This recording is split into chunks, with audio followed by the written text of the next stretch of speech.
Hello, dear speakers, dear Fatima, dear Pierre-Jean, dear audience. I'm very happy to open this first session of our workshop, UFB in Europe. And as you know, perhaps the previous session we saw was a regulation framework in Europe and the recent developments of it. And last week we had an overview of the situation in Europe, an example of Portugal and Sweden. The today's session is devoted to a very important issue, the cost of ultra-fast broadband. Before beginning the session, a few technical information. If you follow the session live through our website, please use the chat for asking your question directly to the speakers. The session is also broadcast on our France Stratégie YouTube channel, but here you can't ask question. You have to go through the website, please. Just another information: the replay of the session 1 and 2 are already online, so you can watch it if you were not with us last time. And last thing, notice that we will finish recording the session at 1:45, but we will leave the session open up to 2 if there is any question. So I've already to speak too long, and please, Pierre-Jean and Fatima, I leave the floor open for you. Thank you very much, Anne. As you mentioned, I'm very pleased to be back with you for this third session of our seminar dedicated to and devoted to the very high speed of broadband in Europe. And I have no doubt that the session will be as rich and fertile as the previous ones. All the more so it will enable us to address an absolutely crucial point, of course, which is the question, of course, of investment financing. For the record, you just mentioned that very quickly, Anne, but we began our cycle by discussing the European framework for the development of broadband networks in the perspective of the gigabit society, but also the diversity of ways in which this general framework was implemented, depending on the situation in the various national regulatory policies. The second session, for its part, made it possible to further explore this variety of situation in the different member states between countries by trying to draw up a more direct picture of the state of play in the Europe of 28, and it was actually the 28 because we also had the experience of Ofcom in the discussion. And so we had the opportunity to discuss the way in which each country was responding to the objective of the European digital agenda. Today's session will provide an opportunity to address and to approach this issue from a radically new angle, not regulatory but economic, by looking to at the actual cost of the fiber development and how this cost and the different variables that influence it can be modelized. Once again, the program's choice was to multiply the viewpoints and the country considered. We will thus be able to rely in particular, and thank you for the various contributors, to rely on the case of Portugal, Germany, Spain, but also on more systematically cross-cutting elements of comparison. So I've been too long, so I will hand over to Fatima Barros, who is particularly well suited to today's topic because she is a professor of economics on the one hand, and because she was the former president of chairwoman of ANACOM, the Portuguese regulator. And above all, she has also done us a great honor of accepting to participate to the scientific committee of this mission and to ensure the coordination and programming of the whole cycle of roundtable. So thank you very much, Fatima, and it's up to you to open the discussion. Thank you, Pierre-Jean, and thank you for your invitation to chair this very interesting panel. Let me just say a few words as an introduction. Since 2016, internet access is recognized as a human right by the United Nations. However, the COVID crisis has highlighted that this right is still denied to millions of people in the world. In the European Union, we have done an amazing job in terms of internet connectivity. Nevertheless, during the recent lockdown experience, it was clear that we still have big challenges ahead, in particular with connectivity in rural areas. The current crisis boosted the demand for very high-speed subscriptions, but simultaneously revealed the significant gap in access to high-speed internet in urban and rural areas. According to the European Investment Bank estimations, and I'm quoting Vesa Terava from the first panel from the European Commission, there is an investment gap of 40 billion euros per year to attain the gigabit society target. Operators' incentives to invest in ultra-fast broadband networks are based on two main pillars. First, cost reduction measures like civil infrastructure access to ducts and poles, and also coordination of civil works. But the second pillar is the existence of a competitive dynamic environment. And in this case, I would like to talk about the example of my country, Portugal, because it is a good example of the impact of the optimal combination. It was the first European Union country to regulate access to vertical infrastructures in 2002 and to regulate access to ducts and poles back in 2005. And this drastically decreased the deployment costs. Furthermore, there was aggressive competition between the incumbent, the former Portugal Telecom, and the cable operator that was a spin-off from the incumbent. And this fierce competition somehow drove the investment in NGN, also forcing Vodafone to deploy its own fiber network and to launch its co-investment strategy.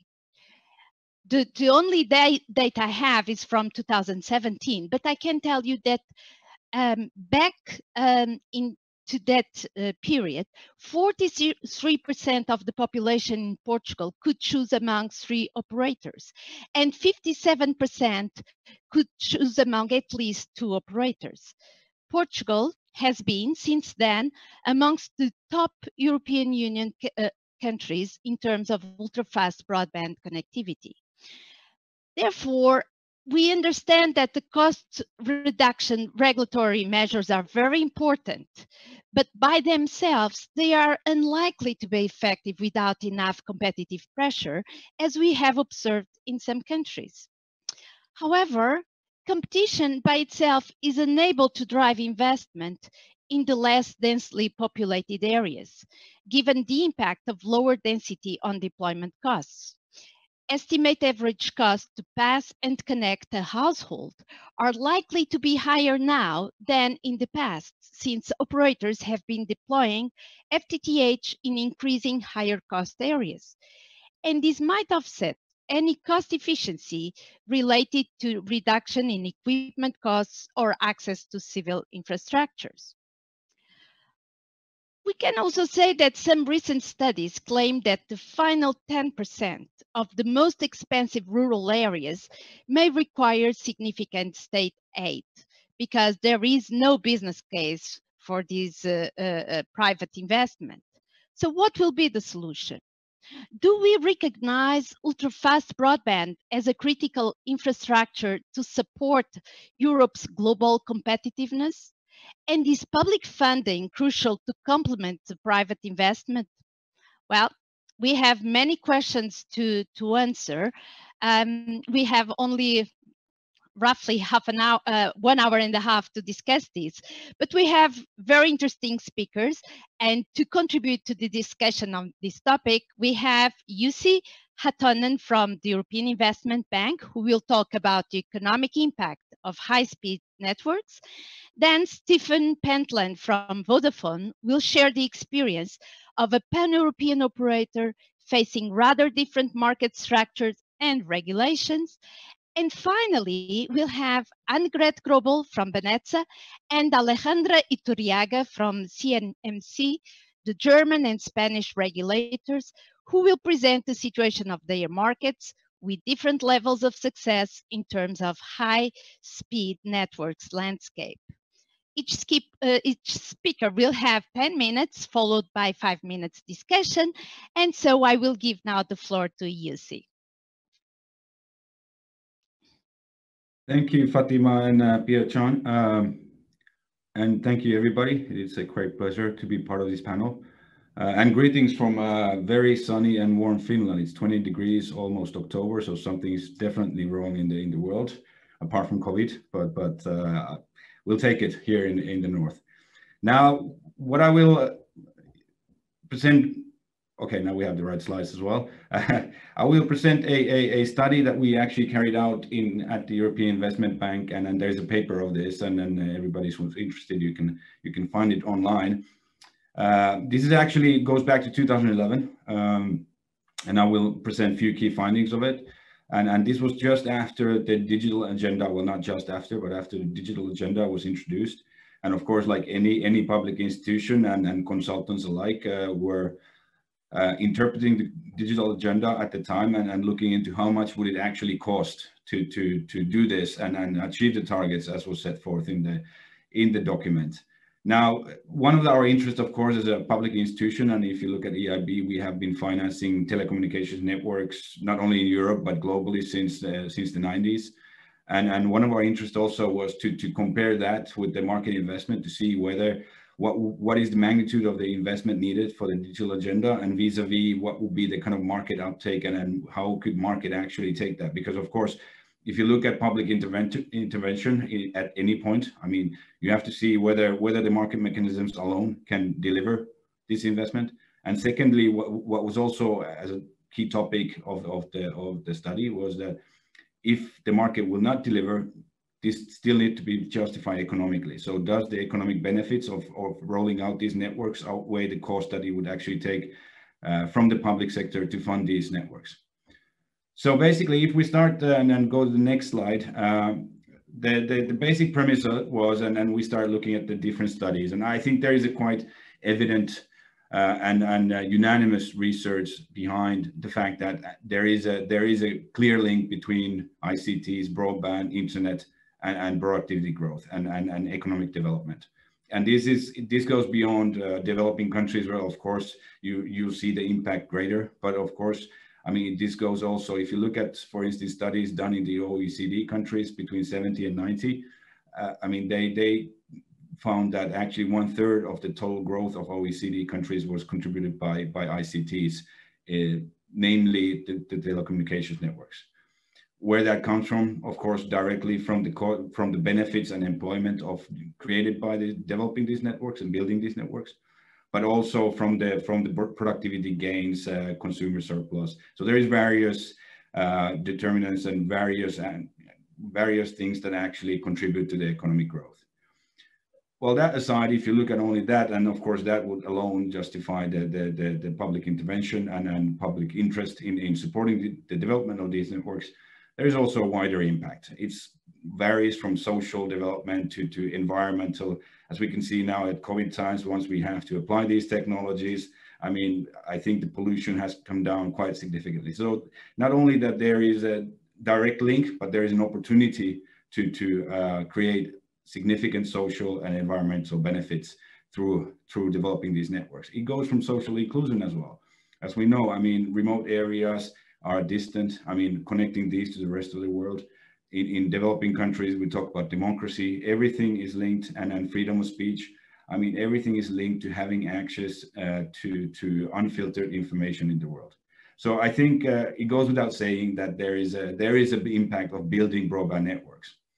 Now, the question we were addressing, and of course, if you look at all the studies done, mainly was about going from no internet to internet, or going from no internet to broadband. What really, and if we go to the next slide, what really was at the time, let's say the focus of our interest is there economic benefits from speed? because that was effectively what we were talking about when the digital agenda came out. Europe was quite well covered.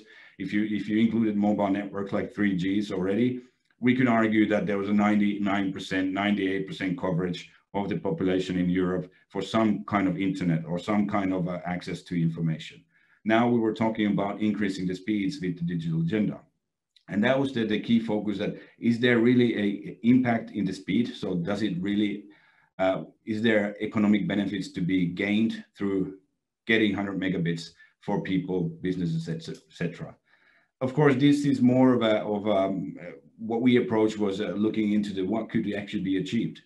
And if we looked at the cost, and again, we came to the cost range that the cost of digital agenda would be somewhere in the range of 200 billion. Now, our range was between 58 to 300, depending on the interpretation of the target. So we didn't really focus on one single number. We looked at from bottom up, what would be actually the benefits, what actually is gained by increasing the speed. Well, we came up with three things.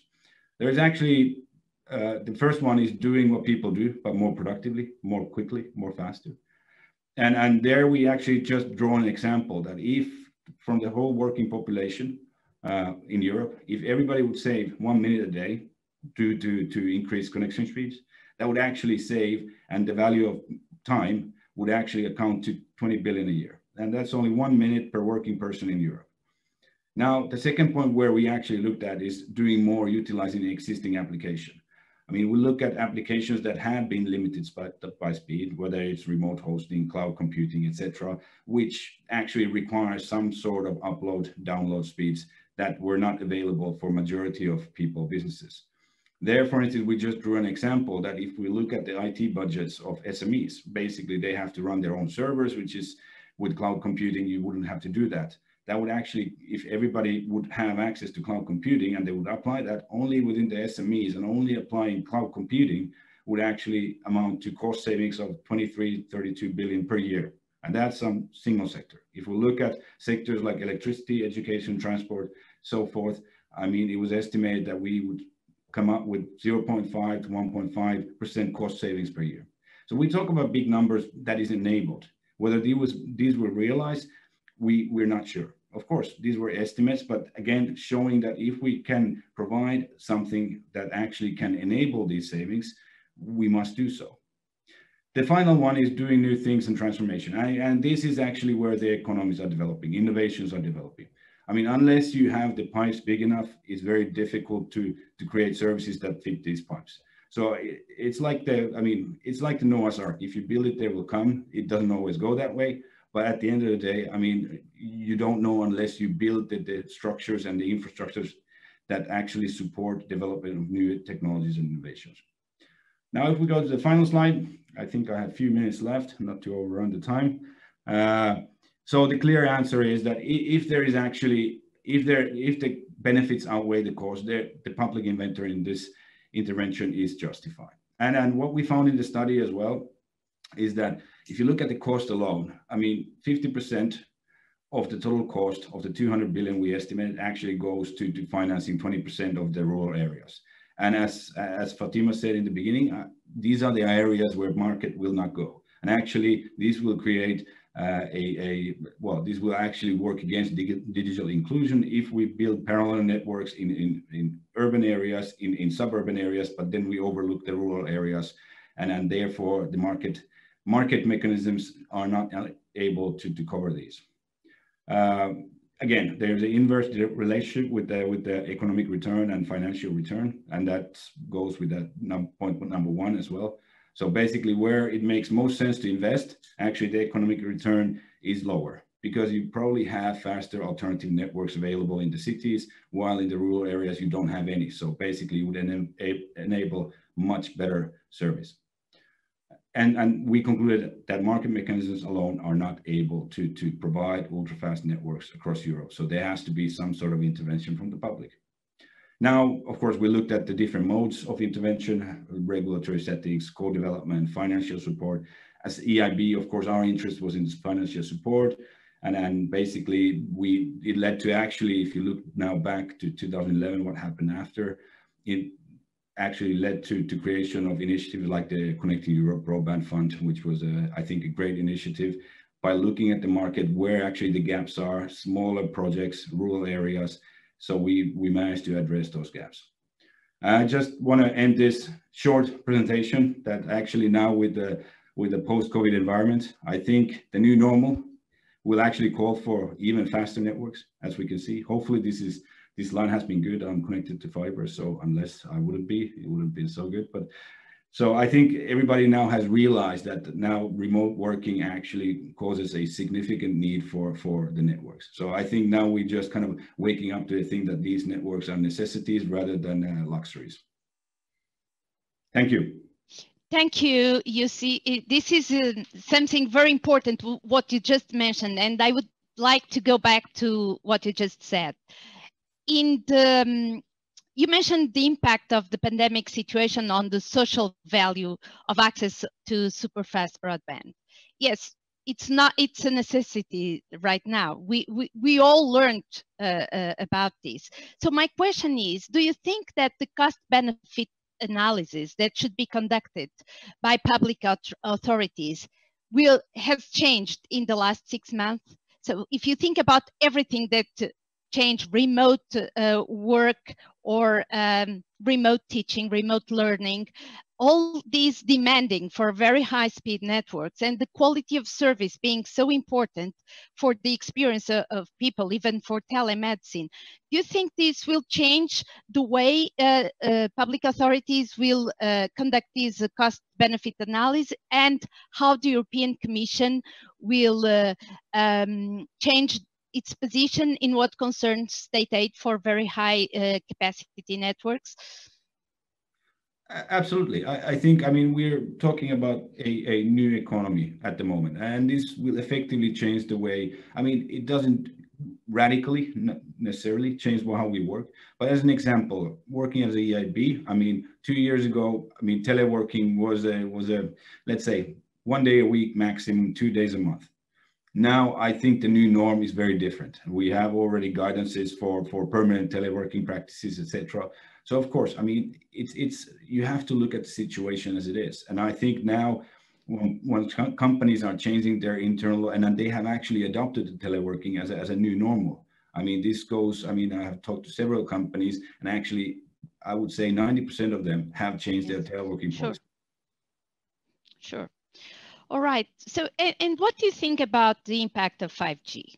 We know that 5G will require fiber networks and very high-speed networks. So, how do you think that the deployment of 5G networks will have an impact on the social assessment of the super-fast broadband?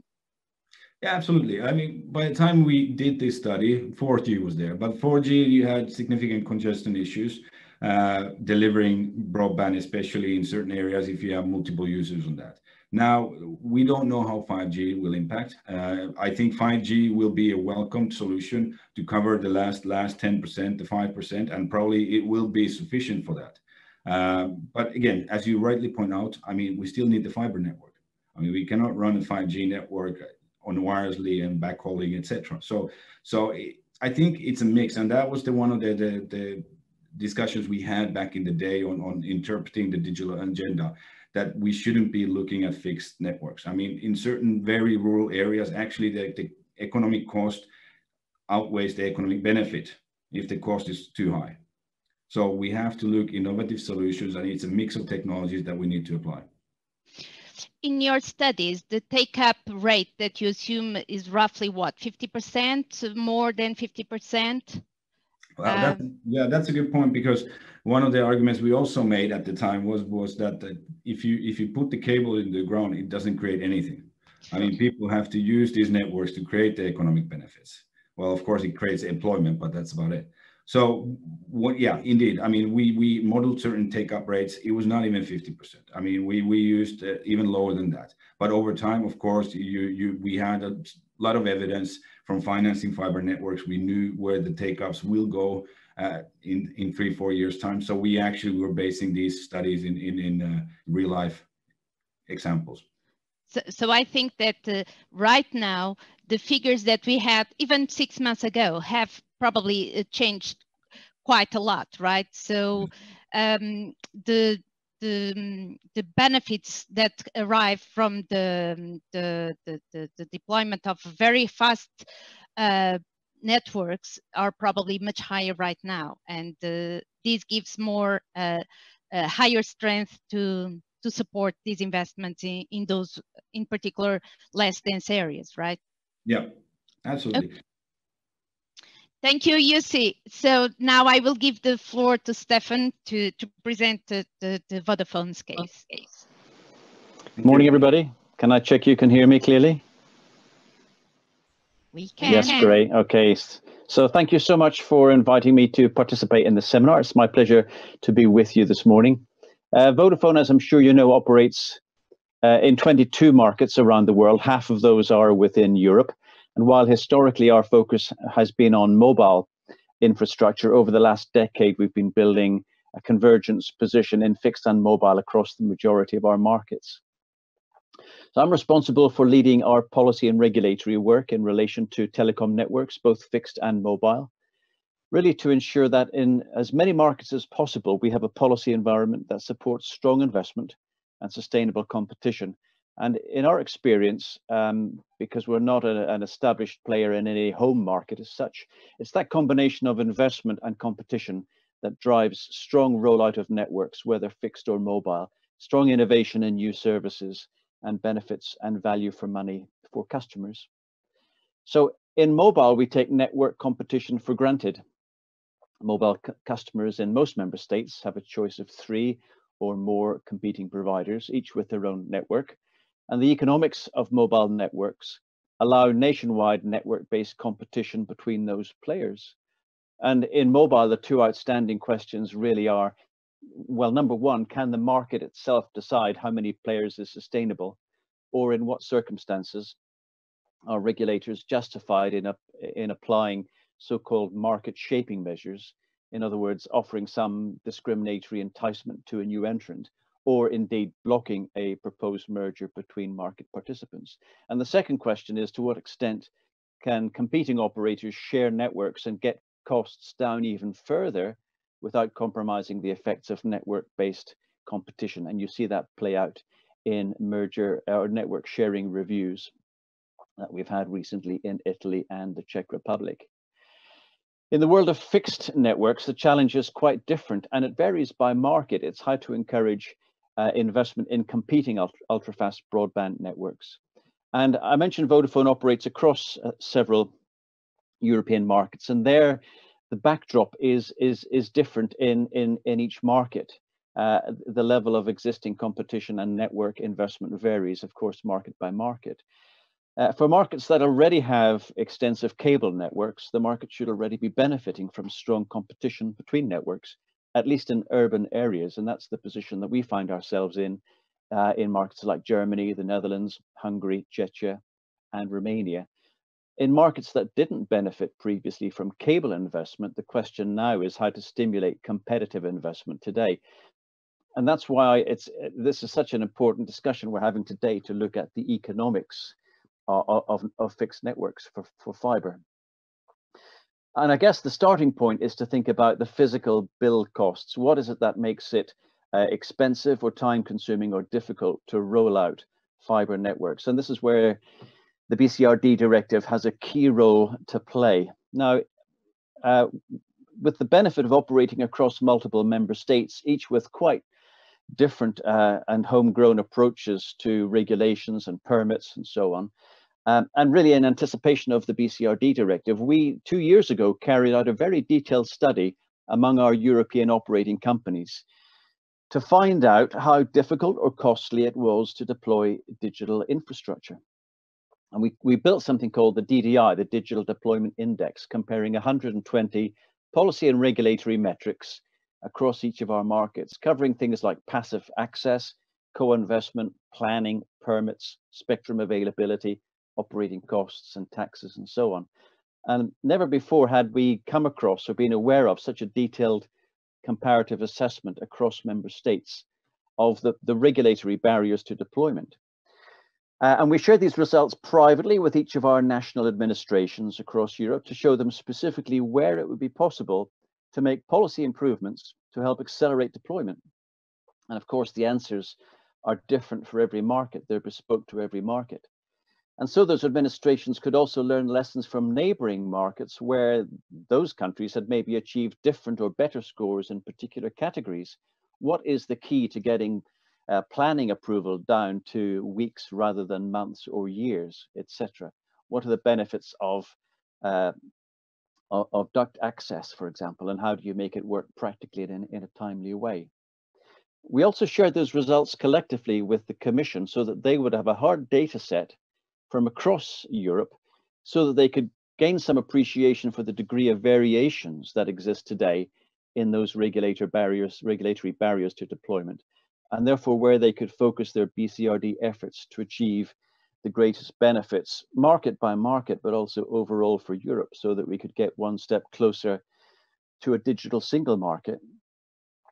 So once we have those deployment costs or investment costs under control, the second major factor in my mind really is return on investment. So for competing providers of ultra-fast broadband, there are two big questions.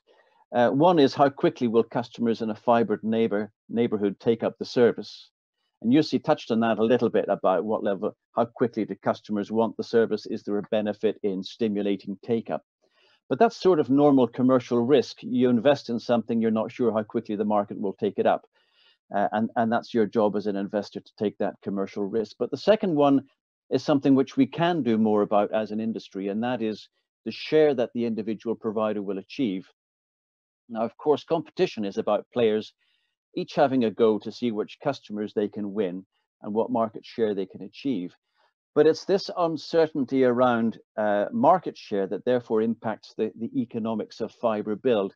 If I take an example of what we might call the gray areas, so the areas where overbuild isn't viable, the key to making the economics work in so-called gray areas is to find a way of spreading the cost or sharing the cost of investment across competing players while preserving competition. And in our experience in several markets so far in Europe, that co-investment can really make a difference. And so, for example, a player who might only win, say, 25% retail market share of the ultra-fast broadband market when it's rolled out in a particular neighborhood really needs to have a way of making their costs match pro rata to that market share, so that if they would win a 25% retail share, their share of the total investment should be something like 25% of the total investment cost. If that can be matched, and that's, in our experience, the beauty of co-investment, that investment can then become viable for multiple players. And it's when you have multiple players each vying to be the first into a neighborhood, to be the one who builds fiber, and in partnership with other co-investor partners can each market it competitively to the neighborhood. That's when you get the benefits of both strong investment and strong competition. And we've seen this model work really well already. We've talked about Spain and Portugal. It's also beginning to work in Ireland. And there we're seeing strong reciprocal investment by players, by competing providers. So they've got the benefits of co-investment, but the benefits of strong, fast rollout incentives. And that makes the future of broadband, come much more quickly. What we have learned the hard way is that for co-investment to work, this requires regulators to make sure that there is an access regulatory regime that ensures competing investors can get straightforward and cost-oriented access to the bottleneck facilities, principally to ducts and poles. Where regulators have done that, we have seen strong investment, as you've mentioned already, in Spain and Portugal. Even so, in some of our biggest markets in Europe, there is still more to be done to liberalize duct access, even whether that's between the exchange and the cabinet, etc. So while the key to ensuring investment for grey areas is this form of co-investment, we also need to remember that there are white areas where the economics would say there is no form of private investment that would be economical. And I think we are agreed that that's a case where state aid can play a role, and it can help drive FTTH even into the more rural communities, which, let's face it, is where more and more digital workers are being located. It distributes the economy beyond the traditional city hubs for the economic growth. It levels up the economy across a country. But even in those white areas where state aid would be made available, we think it's still really important that in order to ensure cost-efficient and timely deployment, there still has to be a competitive element in that procedure. So the award of that state aid needs to be followed through in a competitive bidding process that lets players contend to see whether they would be the best qualified to roll out cost effectively. Now, some of you might listen to this and go, isn't this all unnecessarily complicated? We're agreed on the imperative for each member state to drive strong investment in ultra-fast broadband.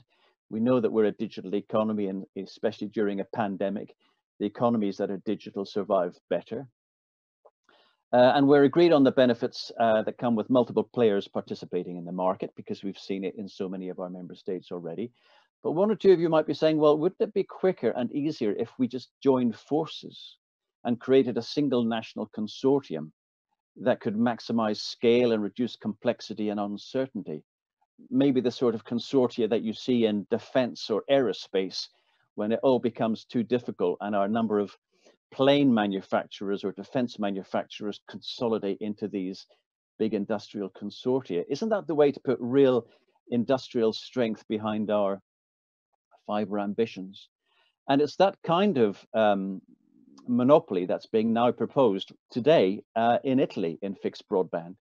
And for us, that's something about which we are extremely cautious, because our observation is that not just in the telecom industry, but more widely, historically, monopolies have been slow to invest. And let's face it, if you want to be the first to serve a market and there's no competition, you'll still be first whether you roll out fast or slow. Monopolies historically in many industries have been inefficient, because you know that you'll secure 100% market share whether your services are good value or not. And we also know that monopolies historically have been slow to innovate.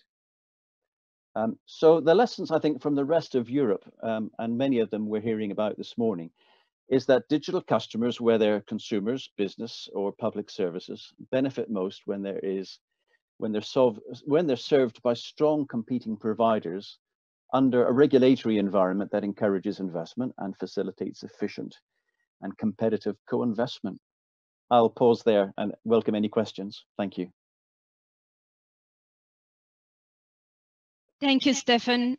I would like to ask you something that is related to the study that you just mentioned about comparing deployment costs among the European countries where Vodafones operate. What are the three main factors that you would identify as the most important to determine the fiber deployment costs? Just three. So I think the top of our list, I think, would be duct and pole access. And that's both the historical state operator assets, but also utilities also often have assets as well, which can be made available. And this can basically avoid the duplication costs that can kill many of the investment cases. Mm-hmm. I think we see in some markets, if there aren't ducts or there isn't a willingness to make ducts available, we're then looking at other arrangements. Are there commercial wholesale offers, or is there regulated next generation access? So I think different member states regulators, depending on the extent to which they can deliver on the duct and pole access, realize that either they can get co-investment working or they can't, and if they can't, then they fall back on, I think, regulated means. I also think we're now living, as I said, in more of a convergence world. My 5G phone is my backup if my broadband or Wi-Fi isn't working, and therefore, fiber backhauls mobile, and mobile acts as an alternative to fixed, etc. So I would also say that in the world of mobile, we've also got to understand the impact of things like spectrum costs, and even things like EMF limits. You'd be amazed to understand that in a so-called single market, we still have huge variations on the levels of transmit power that is permitted between different member states. And that significantly impacts the density of infrastructure that needs to be deployed in mobile, and therefore the cost structure of building those networks.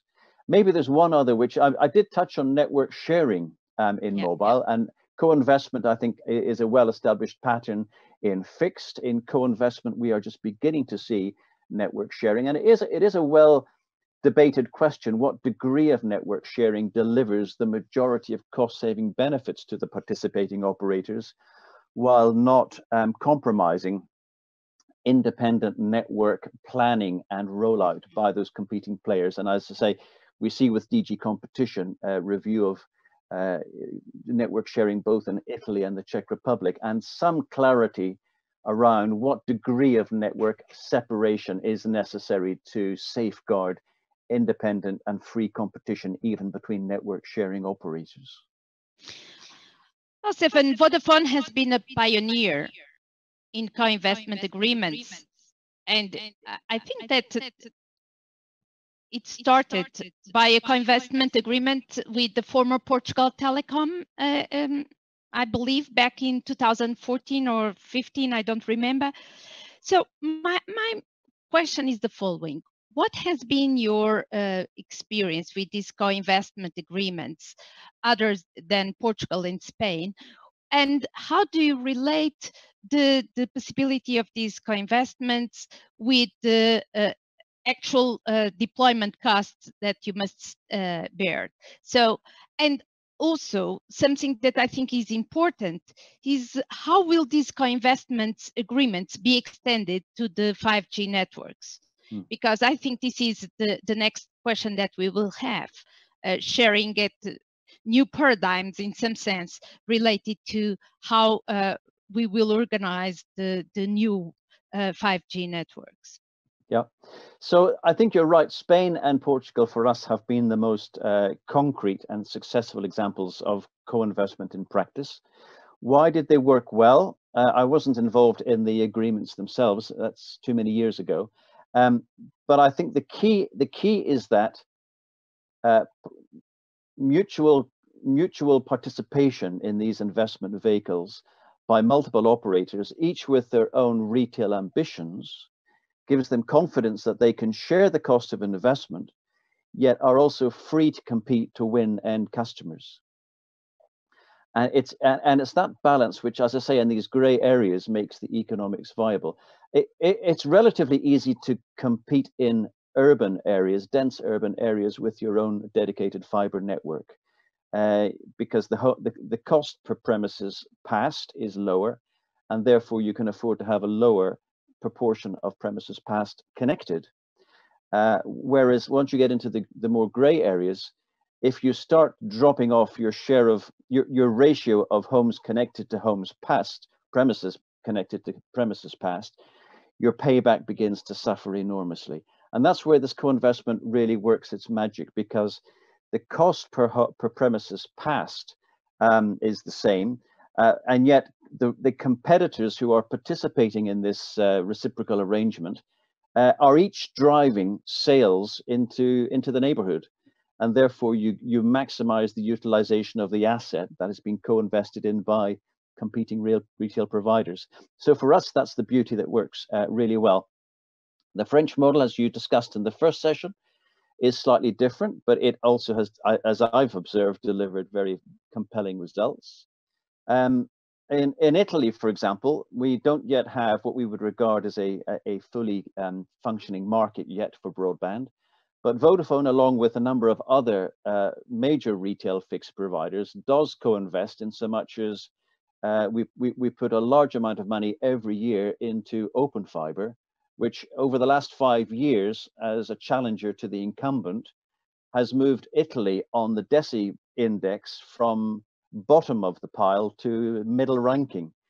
So, you know, the proof of the pudding is that independent competing private sector investment in fiber can move a European member state significantly through the DESI index. And that's something which we really, in all markets, want to see continue, rather than take a risk that competitive investment, you know, could come to an end. In regard to 5G, clearly fixed is more and more of a backbone of 5G networks. I think probably from a backhaul perspective, the market is fairly well served. We are seeing a strong move from what used to be microwave links in the old days, connecting up our mobile sites towards fiber, which is a positive thing. We do see a huge increase in mobile data traffic, and the imperative is that we upgrade the capacity of all of our mobile towers, and that's partly down to the extra frequencies that are being made available. And then, as I say, the other major cost challenge within mobile is to reduce some degree of duplication. And certainly in rural areas, there is now a very strong case to build single active shared mobile networks so that we can improve the economics of 5G beyond urban and suburban and make sure that we're not leaving citizens behind in those more rural areas, but do all we can to make the economics stretch effectively into rural areas for 5G. Well, Stefan, this is very interesting, and I'm sure that we could go further in discussing how the regulators should intervene, in particular in all these co-investment agreements. But I think we'll have the opportunity to discuss this at the end in the last minute. So I'm now giving the floor to Annegret to present the German case. Yes, thank you, and good afternoon to everyone. I would like to present the German case. Yeah, here we are. Thank you. So next slide, please. And I start with just a brief mentioning of what we currently have in place and how we calculated it, just to give you a flavor of the overall cost. Here and the important thing here to mention is that we always calculated the price. We have an access regime here, of course, a traditional SMP regulation. Also due to the fact that in Germany we are not in the comfortable situation of Spain, Portugal or France to have civil engineering infrastructure everywhere. So, and I will show this difficulty also in a minute. We used an NGA model, a bottom-up cost model, to calculate the cost, the investment cost at current cost. As if you were to invest in a new efficient NGA mainly fiber today, and then trying to calculate then for copper, we kind of readjusted it backwards, and ultimately this provided us with a investment per line at current cost of 1,390 around this. And I also provided here the real rate of return that we apply. Of course, the civil engineering infrastructure, and I think that is a major point that also came through, and this is here with regard to the asset evaluation, is taken into account only according to the according to the recommendation, either not at all, because then if it is completely written off, or at a sort of index book value, which of course reduces the investment cost for newcomer. And overall, the price slightly increased due to currently very high digging costs, copper prices, so they were not offset by the cost reduction. So just as a sort of what would it cost if you have an efficient NGA investment and then you readjust it to calculate the investment per line for the copper, which is still the one that is kind of giving the anchor price for the rest of other markets. So we can go to the next slide, where I have just for you to see what, according to the WIK Research Institute that we use, they also calculated, and this is public information, they also calculated the overall NGA cost of an FTTH point-to-point network as a standalone rollout, and that was in 2019 calculated with 65 billion, so that would cover the whole of Germany. In 2020, just very recently, another discussion paper of WIK was published, using a greenfield scorched node approach and taking into account all cost-saving effects. And then the overall cost would be 61 billion euros. So that's what it would cost today to roll out a complete fiber to the home network point to point. And of course, I think we need to mention the cost drivers here.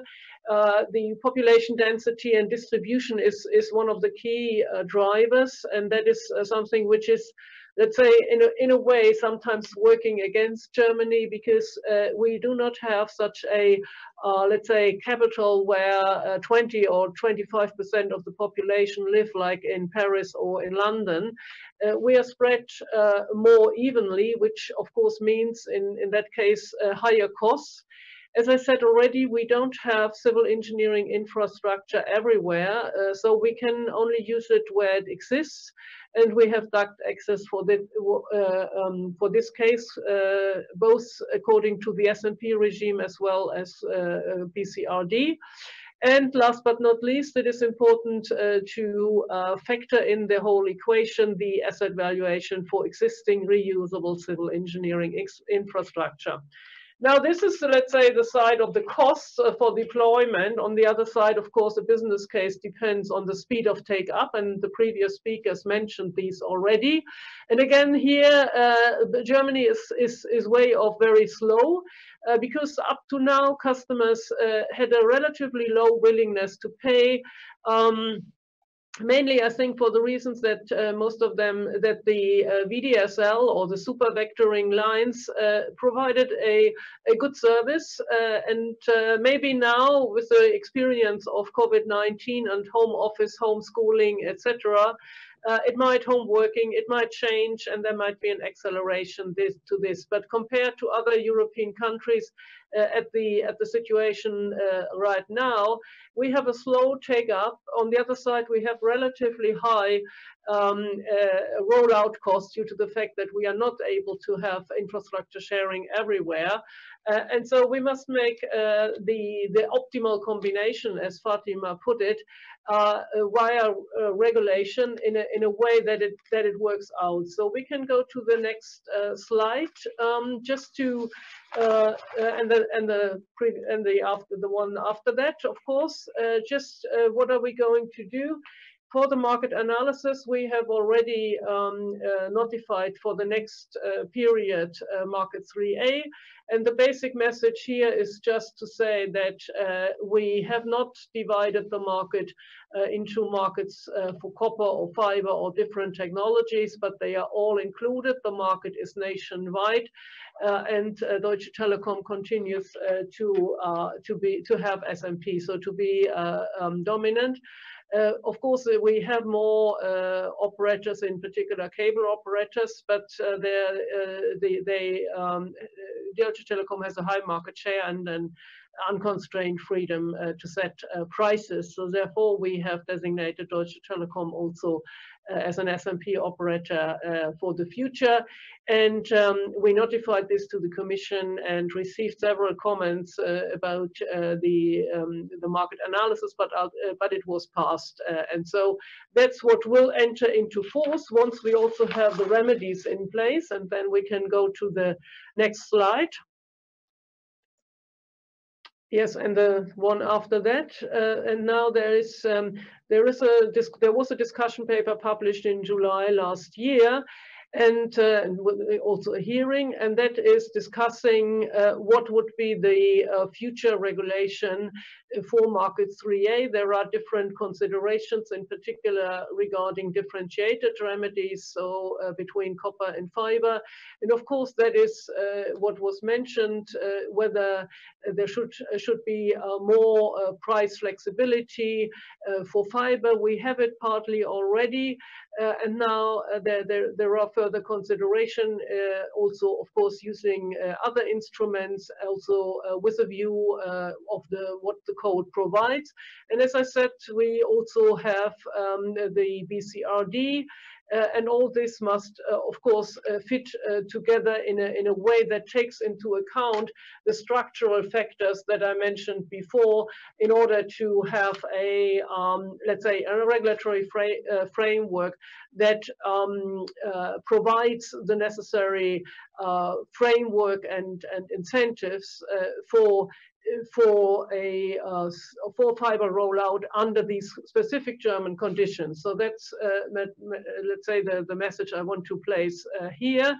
And there's a particular interesting aspect which I just want to mention, because we allowed vectoring for various reasons, and I think that was a decision that ultimately also led to higher to higher speeds and to more super fast broadband.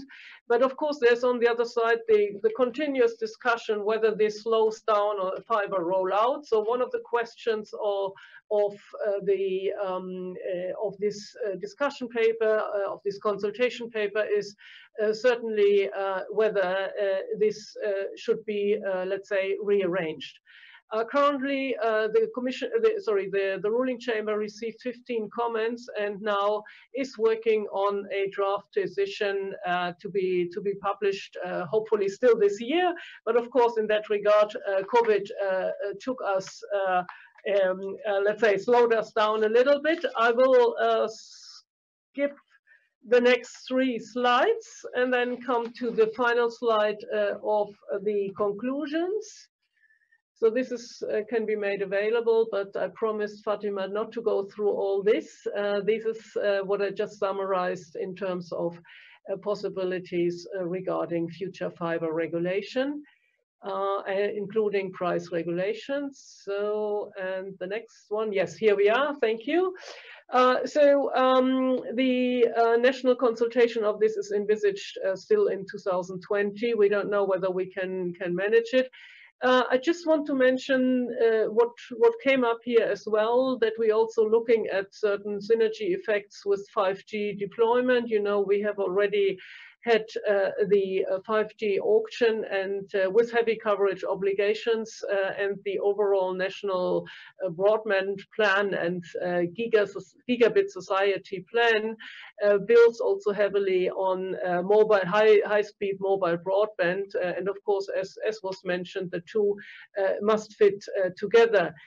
One thing that I also want to raise is, while of course the regulator has the obligation and the responsibility to set the regulatory framework in a way that it provides sufficient incentives for investment in fiber network in a competitive environment, and I think that was mentioned several times, and I cannot agree more on this. It is on the other side also clear that we have to live with the parameters, with the factors that I outlined, and no regulation, how well designed it is, can make a business case which is not economically viable into a successful. So that is something that where we say it is also up to the operators to take the risk and to, let's say, get the act done within the regulatory framework that, of course, the regulator has to provide. We are willing here to implement future-proof, future-oriented regulatory approaches that provide these necessary incentives in line and synchronized with the take-up. And hopefully the take-up will be accelerated now after the COVID-19 experience of consumers, that maybe what they currently have is not enough in the future for all the new applications, including in particular applications regarded to business. So that's important here to have this synchronization. Thanks a lot. Thank you, Annegret. We are a bit late now, so I'm going to ask you two questions, and one is is related to the week study. So did the week estimate cost was it calculated assuming a 100% coverage basis, This is my first question.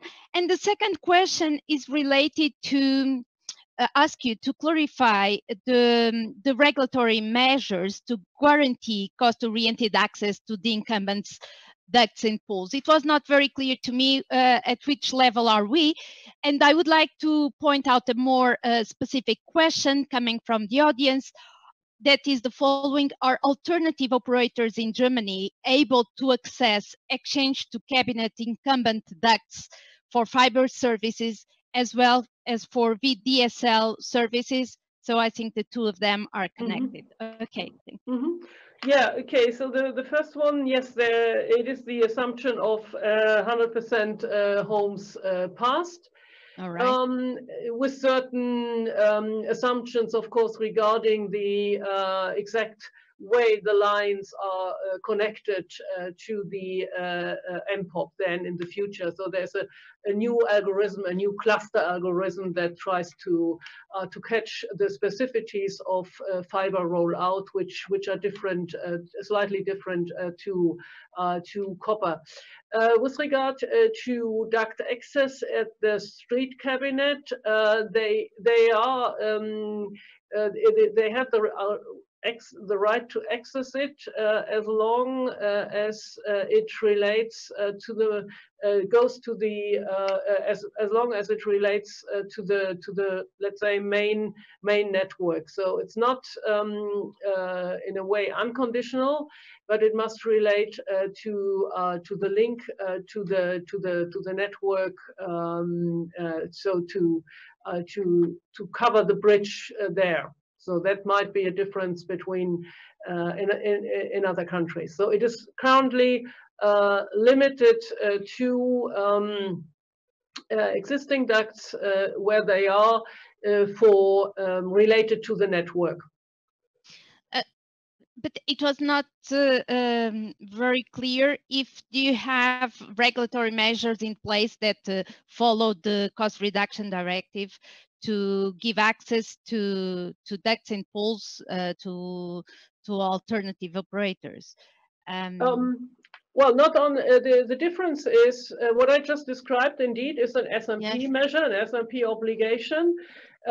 In the case of the BCRD, we have it partly, but only as a follow-up of an individual dispute resolution case. That is the logic of the BCRD, and that is, let's say, the major difference also to SMP. Maybe a slight disadvantage there. So that's in some instances the case. And of course, we have the infrastructure mapping where you can see where there is infrastructure available. So that's in place as well. And then operators can agree on infrastructure sharing where it is available, and only in case that they do not agree, they can come to us, and we are the national dispute resolution body to take decisions on individual cases. Okay. So we have not a general obligation, if this is a question. That's not under the BCRD. Under the SMP regulation, yes, where it is possible and related to the network. Okay. Thank you, Annegret. I think we now go for the Spanish case. So, Alejandra, now the floor is yours. Thank you. Thank you, Fatima. Thank you, all of you. Thank you, France Strategie, to let me share with you the Spanish case, which has been said by my colleagues is a case of success. Okay, so Spain fiber rollout has been fostered thanks to the regulation elaborated and published by CNMC. So I'm going to explain which has been the key measures adopted by CNMC in 2009 and 2016, which promoted both investment and competition at the same time. The result has been a very high level of FTTH deployments, not only by the BSM operator, by Telefónica, but also, and this is very important, by several operators and a high degree of legal or retail and infrastructure competition. So let's start with the 2009 regulation. Please, next slide. So in the second, thank you so much. So in the first regulatory period in 2009, from 2009 to 2016, we needed to encourage investment in FttH, which was still at an early stage. CNSC ex-ante regulation was focused on the measures that we had here in the slide. First of all, wholesale access to Telefónica's civil infrastructure, mainly ducts, but also poles and masts. We have been mentioned before by all of you that this is the key measure that has to be adopted by a regulator, mainly because 80% of the cost of the fiber deployment is due to access to passive infrastructure. So this measure was imposed by CNMC in 2008, and then was included in the market review 2009. Secondly, symmetrical access obligation to vertical infrastructure was another measure adopted by CNMC. So this imposed not only Telefónica, but all the first operator to achieve the inside building to give access to its fiber. So that was the second and important measure adopted by CNMC. And then, of course, a bistring access to Telefónica's FTTH network, but limited to 30 megabytes a second. That was established by CNMC in order to promote their own deployment by operators. And finally, there were rules adopted regarding network migration, especially regarding copper switch off. All these measures have the result of a rapid increase of NGA broadband coverage, which reached in 2016 80%, and FTTH coverage was above 60%. So the importance of the measures adopted are evident, but not only that, but also the current code, the directive on telecoms and the electronic communication code has established these measures are the key important and the key one in order to invest, in order to promote the FTTH deployment. So given this situation, in 2016, we were in another scenario. So next slide, please.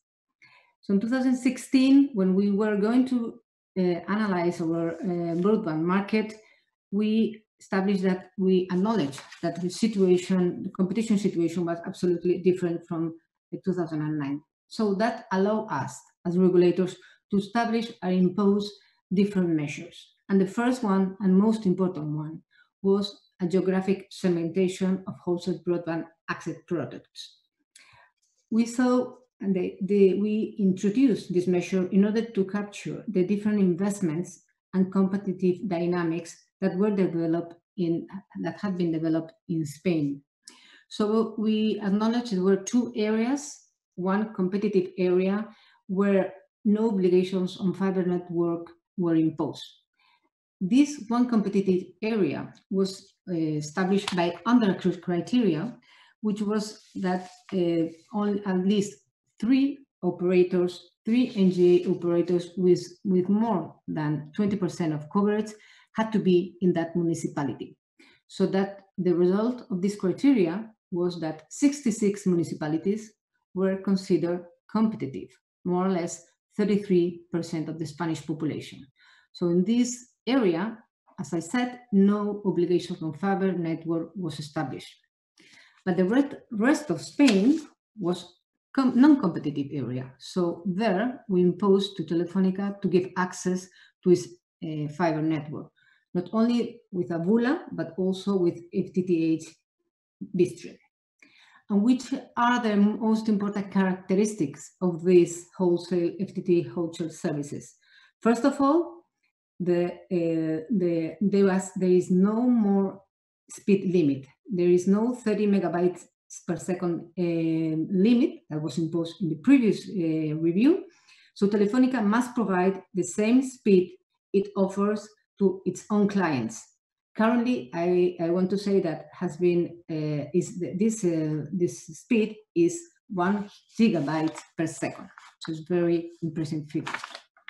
And second, the most important, apart from the speed of the FTTH wholesale access, the second and most important characteristic of this access is regarding prices.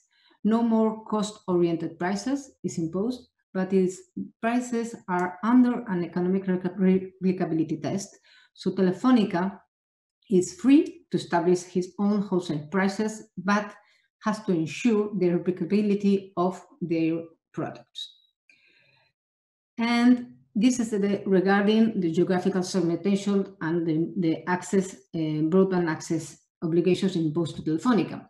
But also, we established that we had to maintain two different tools, two different measures that had been imposed in the previous review, which were, first of all, passive access obligation that's supposed and must because they have to be maintained in the whole territorial, the Spanish territory due to its importance, and has been said by all of you. Portugal and Spain has this main measure as the one to foster competitivity and investment, and the second one is to maintain the symmetric obligation to the whole territory of Spain. And this regulatory framework has been key in the development of a very relevant co-investment and commercial wholesale access agreement. As has been said in the previous by Stefan, for example, co-investment agreements are absolutely important for the development, for continuing the development of FTTH in Spain. And we started with some co-investment agreement in 2012 and 2013, different agreements between Telefónica, Gestel, Orange, Vodafone, but they have continued, they have been fostered the signing of this kind of agreements because of the regulation, especially because of the territorial segmentation, which has allowed operators to sign this kind of agreements and have allowed them to continue deploying its fiber. So given this measure that have been adopted by CNMC, the Spanish regulator, now we can go to the third and final slide, and we can see the impressive figures that we can be proud of. So this is the DESI report that has been already mentioned by Stephen. So according to the 2020 DESI report, Spain is one of the European leaders in terms of coverage of very high capacity networks. Remember that very high capacity networks will include FTTH and DOCSIS 3.1. So Spain has a coverage close to 90%. Spain is number 4 in terms of coverage, only behind Malta, Denmark, and Luxembourg, all of them small countries. But I can say that Spain is number 1 in terms of absolute number of building units passed. So Telefónica Spain has the largest FTTH network in Europe. Not only in coverage, but also in take-up, Spain has reached very high numbers. So there are more than 10 million active FTTH lines in Spain, and they are increasing every month and every year. And finally, I must underline, as I already have done, that this impressive rollout of NGA have been driven by several operators, not only by Telefónica, but we have figures of Telefónica, Orange, Vodafone, MásMóvil, and Euskaltel, who are deploying its fiber all around the territory of Spain. At the present, we are working on the 2020 market review, and certainly the most challenging and important aspect of this review will be the update of the geographical segmentation.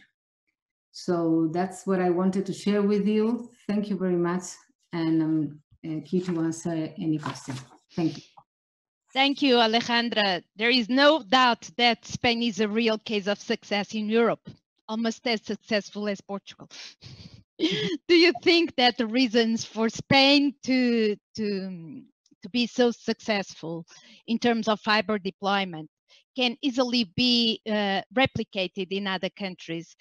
In particular, if you think about what are the regulation measures in terms of access to vertical infrastructures, and also the access to ducts and poles that you just mentioned. What is your impression in what was the importance of these regulatory measures to boost the deployment of fiber on one side, and on the other side, do you think this can be easily replicated in other countries? Well, thank you. It's difficult to point one particular regulatory measure as the case of our success, and to be absolutely to be copied or yes, copied by other countries. Each regulator has its own measures, has to underline which are the competitive landscape in its country. So the first thing to say is that regulators have to be predictable and have to be capable of evolving with the competitive landscape. For example, in Spain, as I explained before, competitive situation was different. In 2009, there was absence of FttH deployment, and then in 2016, where there was a high level degree of deployment, fiber deployment. So we as regulators had to take that into account. So what should I say for other regulators to take into account this competitive landscape and to adopt the measures which are more adapted to that situation? For example, as you mentioned, where physical infrastructure is available, such as in Portugal, as you mentioned, and in Spain, this is one of the key measures to be adopted. As I mentioned, 80% of the cost of deployment is access to physical infrastructure, is to open this physical infrastructure. It has been mentioned, I think, by Stefan that, and by Annegret as well, that there is another regulatory measure is to ask access to utilities infrastructure, and this is established, as you know, by the Cost Reduction Directive. And in Spain, for example, the ministry included this regulation in the telecommunication law. It has been deployed by a royal decree. And we as CNMC, as regulator, are absolutely applying this regulation, the Cost Reduction Directive. We are imposing a utilities company to give access to its physical infrastructure, apart from the access to telephonic ducts. So that both measures, I think, are the key ones to be adopted by any operator whenever it's possible. I know the situation in Germany, of course, and other countries as well, who have no physical infrastructure, but as I mentioned, each regulator has to adapt its regulation to the competitive landscape. Thank you. Alejandra, something important. You mentioned this cost reduction directive that imposes access also to the utilities infrastructure, roads, etc. And I have a question for you. In Portugal, we had the experience of, we had a law in 2009 that already imposed this in Portugal. However, the issue is always, can you regulate access prices to utilities or not? And do you have many dispute cases in Spain?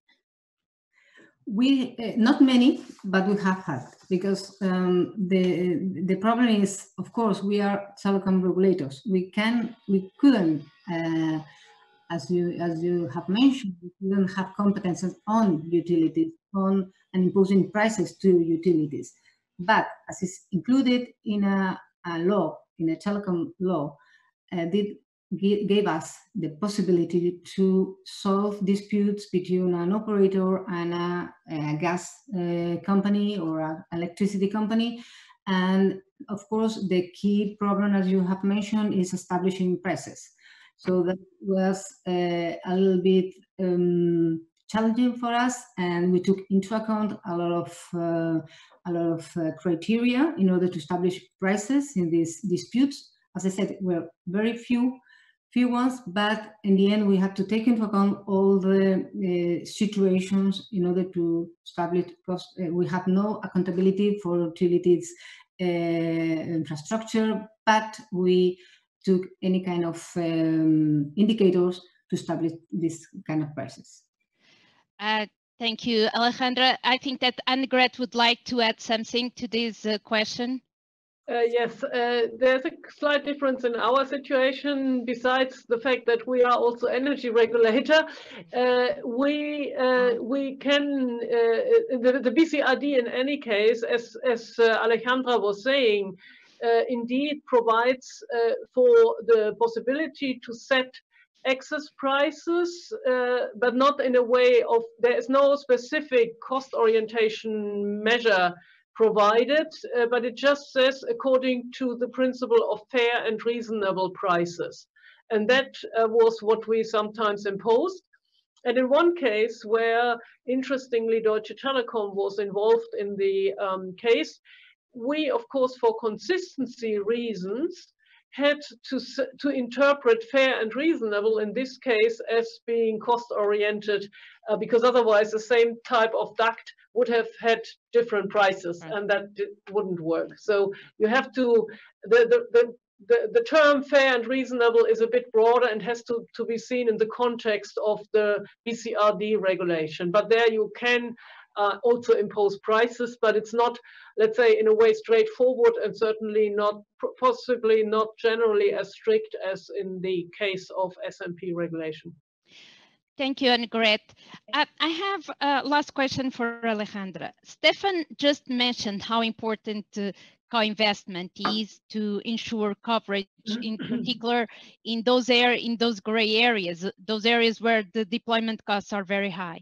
However, from the regulatory point of view, co-investments also raise some issues and some concerns for regulators, right?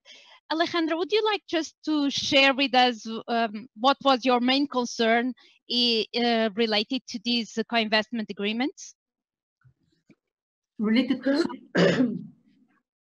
with the co-investment agreements in Spain, were you worried about the impact on competition, for example, or that comes from these agreements? Thank you. Yes, of course.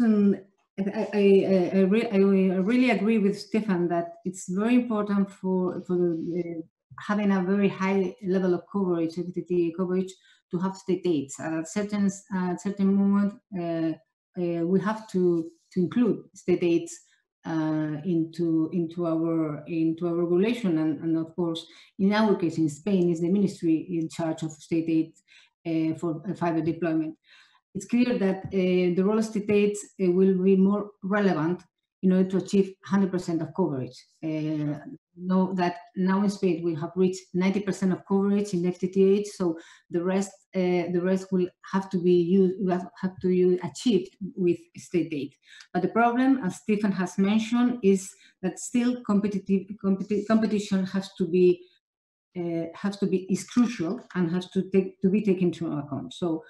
What we are doing in Spain? In Spain, state aid is granted by the ministry, as I said, but we as regulator are monitoring the procedure of granting state aids, elaborating a report to the ministry in order to maintain competition even in these state aid procedures. So we analyze the procedure, the special procedure of granting state aid for a certain area, for example, in the north of Spain, in a very little area, a rural area especially. But we analyze if granting this special state aid would be contrary to competition in that area. So we acknowledge the situation, and we recommend some measures to be adopted by the ministry in granting this state aid. That's what we are doing, and we are doing from the beginning of this procedure by the ministry. All right. I mean, Fatima, I mean, I would just, yes, if Stefan, I may, go ahead. Guess my perspective on the competition question for co-investment is, I think it works at two levels, and that's why, as we've discussed again and again, Portugal and Spain are great examples. It works at two levels because, first of all, players who want to sell broadband and invest in broadband underneath, the first competitive challenge is, do I want to enter a neighborhood or a market region first? And if I want to go in and build the network and have equity in the network in that territory, that's the first level of competition. And that can be done, as we've said, collaboratively, because co-investment pools the finances and also distributes the market share risk among those participants in that vehicle. But then the second level of competition comes at the retail level, which is having co-invested in a shared network. The priority for every player is to try and win market share at the expense of their competitors. So they are cooperating at the investment level, having initially taken a competitive decision where to invest within a geography, and then competition plays through at a retail level, where individual players, by understanding the customer segments and pricing and service quality, etc., will try and win more share, even on a commonly co-invested set of infrastructures. I think that's the beauty that we see playing out nicely, and that's the one that we really want to see now operate across the rest of European markets. Stefan, this is what we call competition, right? Cooperation and competition, yes. And we like it in general, but somehow competition authorities are worried about what can happen when you are, too close and you cooperate too much at a certain level. And so I think this is what can raise some issues at different levels. Okay, but I think we are reaching the end of our session. It has been a very interesting panel. We had very different views, and all of them, I think, will contribute to a better understanding of our current situation in Europe and all the challenges that we have ahead. I'd like to thank all of you for participating in this panel, and also all the people that have been at home watching this discussion. Thank you so much for the participation. And now I will give the floor back to Pierre-Jean. No, just you say everything, and we informed that we shall close at 2. The session was really very interesting, and thank you very much to Stéphane, Anne-Grete, Alejandra. You see, it was really very inspiring and very useful also for the work we tried to develop in this mission. And I said at the beginning that we are expected quite a lot of this session, and we were not disappointed, because all your contribution and the wonderful animation and moderation made by Fatima contribute to have a really very interesting session. So thank you very much for all of you, and I hope we shall meet again next week for the last roundtable. Goodbye, everybody, and thank you again. Okay, thank you. Bye bye. Thank you. Thanks.